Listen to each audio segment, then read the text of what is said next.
Welcome back guys. Frostpunk Part 2 received a free major update a few days ago in the form of patch 1.3 that added a lot of content to the game. For the unversed, Frostpunk Part 2 is a city building survival game in which we take on the role of a leader in an alternate history early 20th century in order to build and manage a city during a catastrophic worldwide volcanic winter that almost completely destroyed human civilization while making morally and politically controversial choices to ensure its survival. I'll quickly go through the new features. First, we have a new map called the Pit. It's available in the game's Utopia Builder mode. It's basically the game's sandbox mode, which allows us to create a society on any of the available maps. Next, we have Tales from the Frostland, narrative-driven optional challenges designed to deepen Utopia Builder's replayability and storytelling. Developers overhaul the heating system.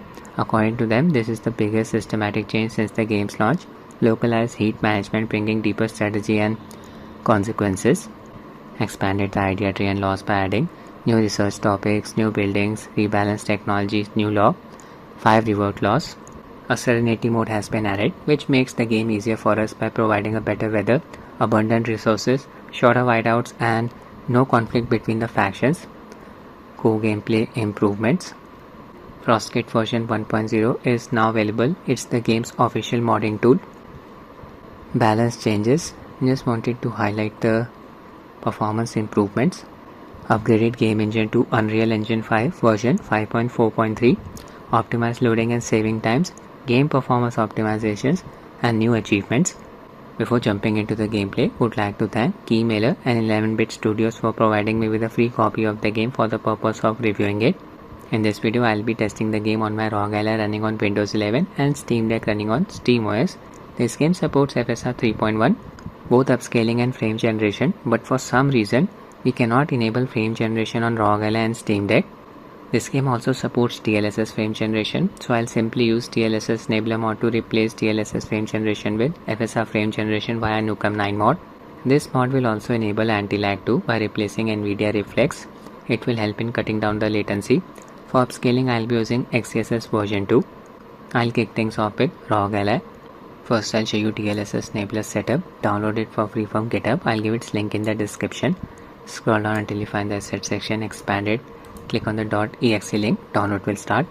Now I'll show you the directory where you need to install the game. Select the game in your Steam library, right click, manage, click on browse local files. Open Frostpunk 2 folder, open binaries folder, open Win64 folder. Copy the directory. Now just execute DLSS Enabler setup file. There it is. Select I accept, next, paste the game's directory here. Next, select the first option, install as a version.dll file. Check this option, enable support for AMD and Intel GPUs. Check this option, install Optiscaler version 0.6. I won't be using Optiscaler FSR frame generation. This is why I'm not using Optiscaler version 0.7. Next, install. Wait for the process to complete. Done. Uncheck this option, click on finish. Now, open the game's install directory where you install the mod. Frostpunk 2 binaries Win64. In this directory, look for a file name nvngx.ini. There it is, open it. Just set generator to FSR31. Scroll down until you find DX12 upscaler line. Under upscaler section, there it is. Just set it to XeSS. Click on file, click on save. We are done. You can check the version of XeSS upscaler by highlighting libxess.dll file.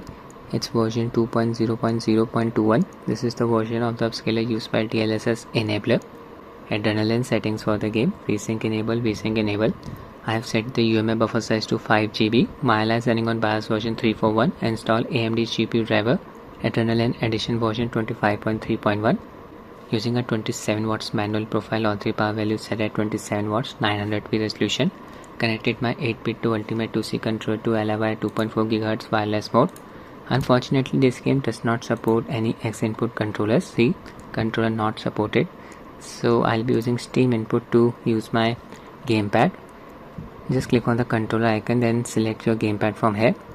Make sure Steam input is enabled. Click on the bar below current button layout. From here just go to community layouts. I am using this controller layout, Frostpunk 2 Xbox controller. Apply. Launch the game. We are in. Here the gamepad is working. Games menu. From here you can access the Utopia builder mode. Mods. Open the section. Steam Workshop. From here you can download the mods. Different sections. All mods, highest rated, most played. It's up to you. Show you the game settings. Graphics. Game is very demanding on the GPU. 900p resolution VSync off. FPS Cap 239. There is no option to select unlimited. 239 is enough for AntiLag. Its display supports up to 120Hz refresh rate. Upscaler. You need to set it to DLSS. This will enable the mod. Using its quality preset, frame generation disabled for the time being. Scroll down. Your texture quality is set to medium. Shadow set to medium as well. Rest of the settings set to low. Accept. Open Optiscaler menu by pressing the insert keyboard key. There it is. Increases size. Click on the drop down bar next to UI scale. Just select 1.3. Much better. From this drop down bar you can change the upscaler. I am using XeSS. Auto exposure setting is on. That's it. Save and I close. This new update improved the visuals as well. Yeah, this is my settlement. Small in size. This is the first chapter. Just completed the prologue. Generator. I'll just zoom in. Yeah, this particular sequence is very heavy on the GPU. FPS here is close to 32, almost 30. Animation quality is looking a bit jarring as we are outside LSVRR range. 48 to 120. Just zoom out. Current objective. Construct new housing districts to address the lack of shelter. Here we are getting close to 40 FPS.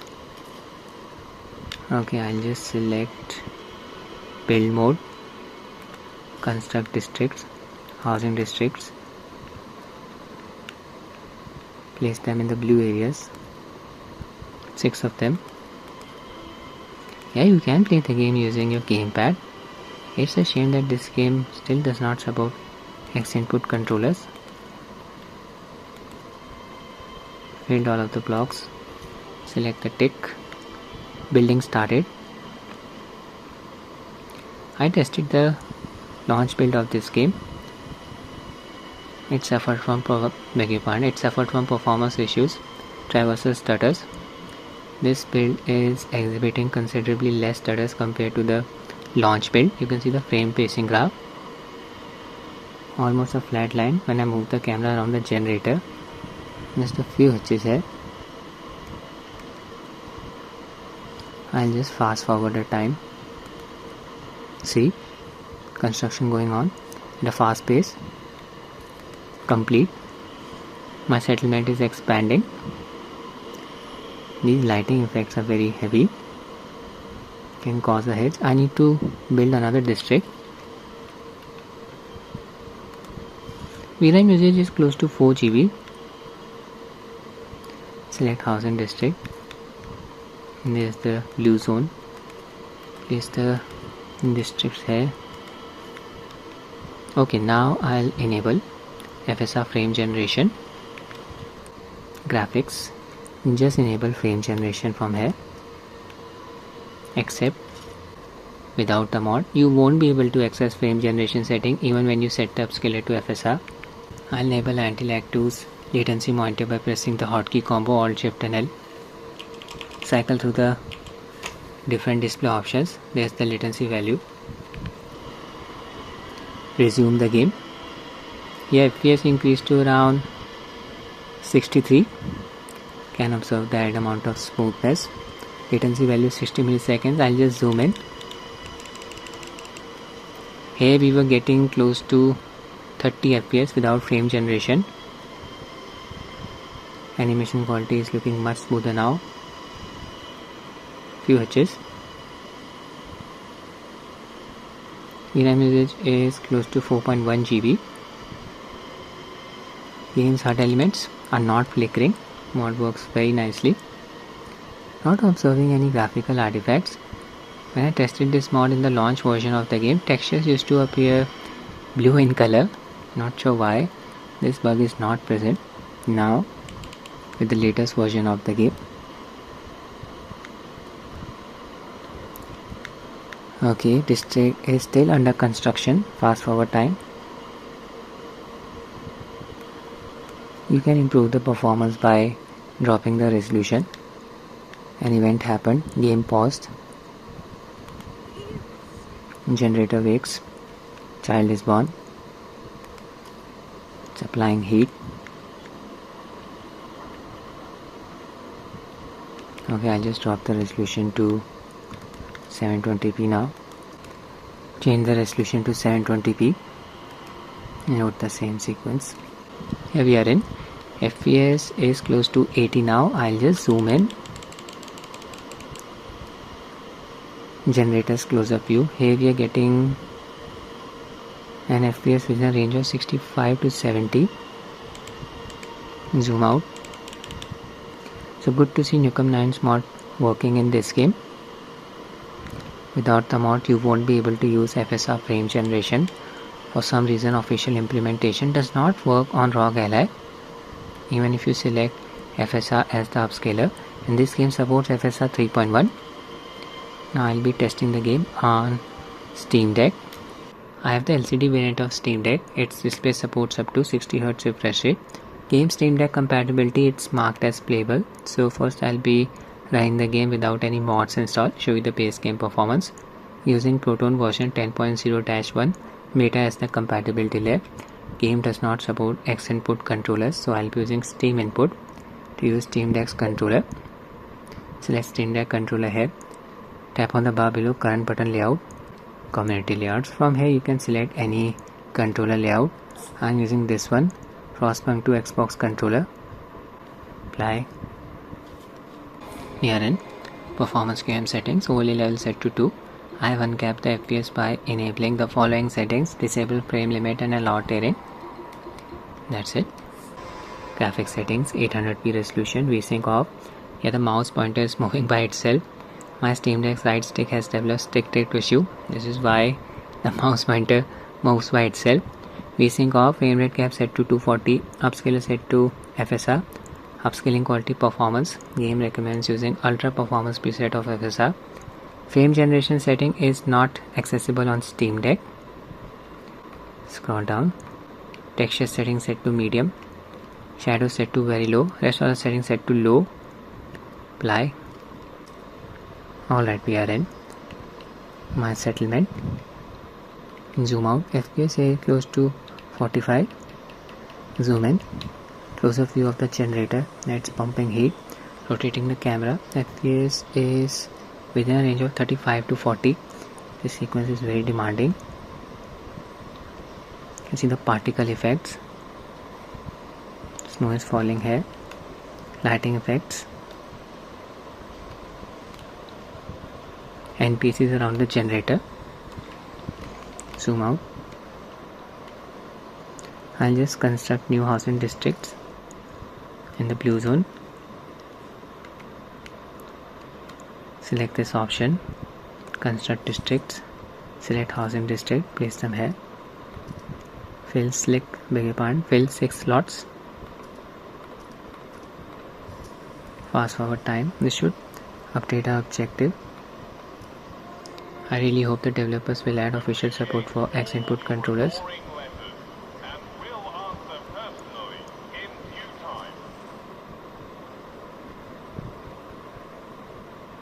That work. We need to improve the coal mining efficiency.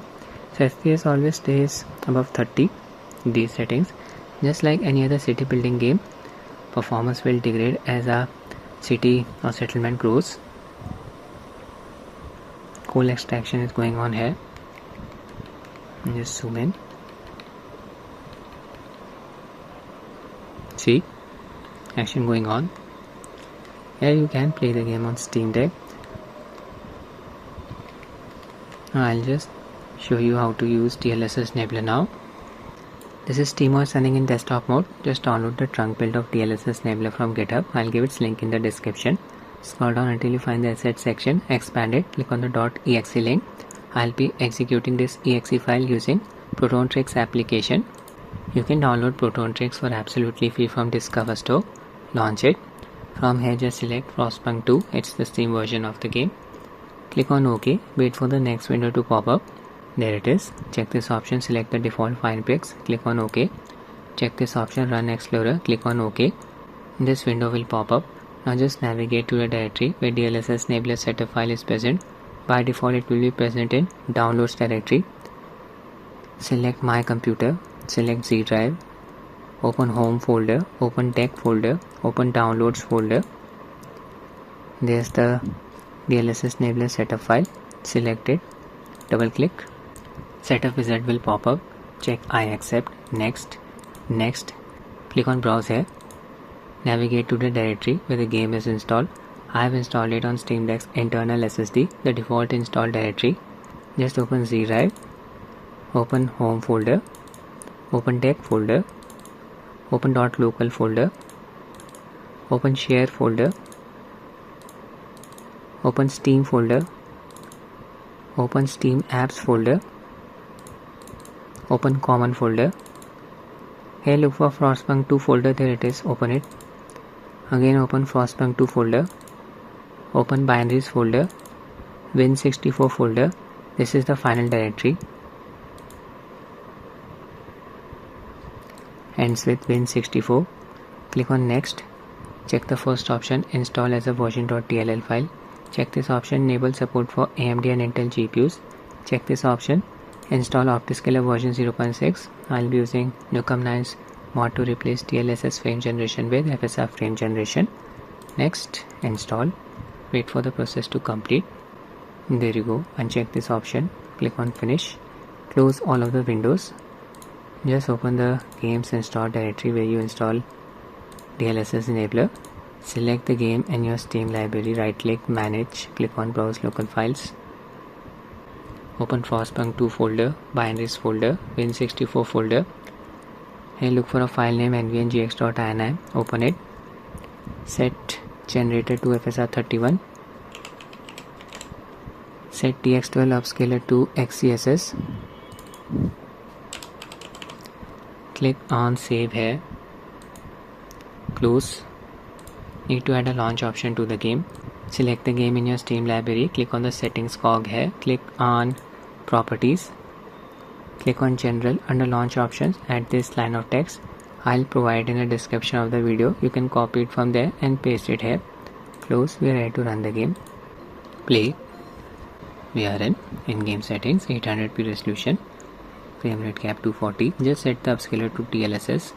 And this means the mod is working. Using the upscaler's performance preset, we have access to frame generation setting now. Enable it.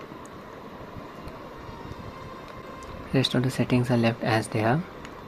Low to very low. Texture set to medium. Accept. We are in my generator. Here FPS increased to around 60 after enabling frame generation. But just check out the animation quality. I'm moving the camera around. It's not looking smooth at all. I was able to find a fix for this. Just open performance QM settings. From here, disable these settings, disable frame limit and allow terrain settings. Basically apply a 60 FPS cap. For some reason this will fix the frame generation smoothing effect. See, animation quality is looking much better now, smoother compared to when I had unlocked the game's FPS. Just check out this text here, UI element. The text is enclosed in a transparent box which makes the game's display look blurry. This HUD element is superimposed on the game's display. Same thing for the bottom UI. So frame generation is definitely working on Steam Deck. I'll just zoom in now, show you the close-up view of the generator. Rotate the camera. The animation quality is looking much smoother here compared to when the game was running without frame generation. So good to see Nukem 9's mod working even on SteamOS. Not observing any graphical artifacts. I forgot to show you the Optiscaler settings. Just press the insert keyboard key to open Optiscaler menu. From this drop down bar, make sure XeSS upscaler is selected. You don't need to change any settings from here. Just close this window. Don't even need to open it. Okay, I'll just construct a housing district quickly. Input delay is not a problem. On SteamOS, LatencyFlex is used instead of AntiLag 2, as AntiLag 2 is not compatible with SteamOS Linux. Power draw, it's close to 25 watts. Fast forward time. You can always drop the settings to improve the performance further. Set the texture quality to medium. Now I can fast forward the time. See. So that's it for the video, guys. I hope you found it useful. Thanks for watching and have a nice day.